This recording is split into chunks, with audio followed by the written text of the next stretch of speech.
നാട്ടുകുളിഷന്റെ news H വാർത്തകളിലേക്ക് ഏവർക്കും സ്വാഗതം. പ്രാദേശിക വാർത്തകൾ ചുരുക്കത്തിൽ. ഇനിയൊരു അപകട വാർത്ത കാണാം. പട്ടാമ്പിയിൽ സ്ത്രീയുടെ ജഡം കത്തിക്കരിഞ്ഞ നിലയിൽ കണ്ടെത്തി.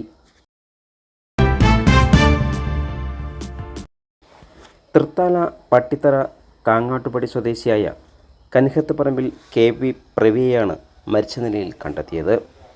30 വയസ്സായിരുന്നു. കൊടുമുണ്ട തീരദേശ റോഡിലാണ് കത്തിക്കരിഞ്ഞ നിലയിൽ രാവിലെ പ്രവിയുടെ മൃതദേഹം കണ്ടെത്തിയത്. പട്ടാമ്പിയിലെ സ്വകാര്യ ആശുപത്രിയിൽ ജീവനക്കാരിയാണ് മരിച്ച പ്രവിയ സഞ്ചരിച്ചിരുന്ന സ്കൂട്ടറും കത്തിയ നിലയിലാണ്. ജോലിക്കായി വരുന്ന സമയത്ത് സ്കൂട്ടർ തടഞ്ഞു നിർത്തി ആക്രമിച്ചതാണെന്നാണ് വിവരമെന്ന് പോലീസ് പറയുന്നു.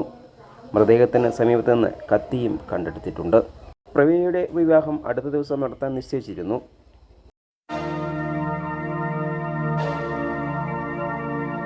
വിദ്യാഭ്യാസത്തിന്റെ അർത്ഥവും ആഴവും തേടുന്ന ഒരു പാഠശാല.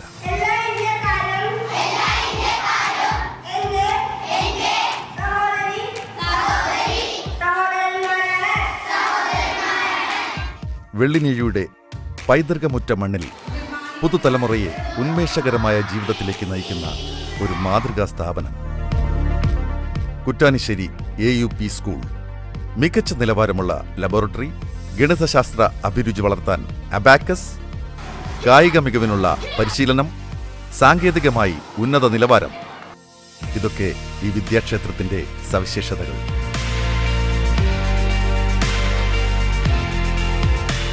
ക്ലാസ് മുറികളിലെല്ലാം AC സൗകര്യം. ഇങ്ങനെ പുത്തൻ തലമുറയ്ക്ക് പുതിയ ഉണർവ് നൽകുകയാണ് ഈ പാഠശാലയുടെ ലക്ഷ്യം. വർത്തമാനകാലത്തിന്റെ അക്ഷരഖനി, അക്ഷയഖനി. 1 മുതൽ 7 വരെയുള്ള ക്ലാസുകളിലേക്ക് അഡ്മിഷൻ ആരംഭിച്ചു കഴിഞ്ഞു.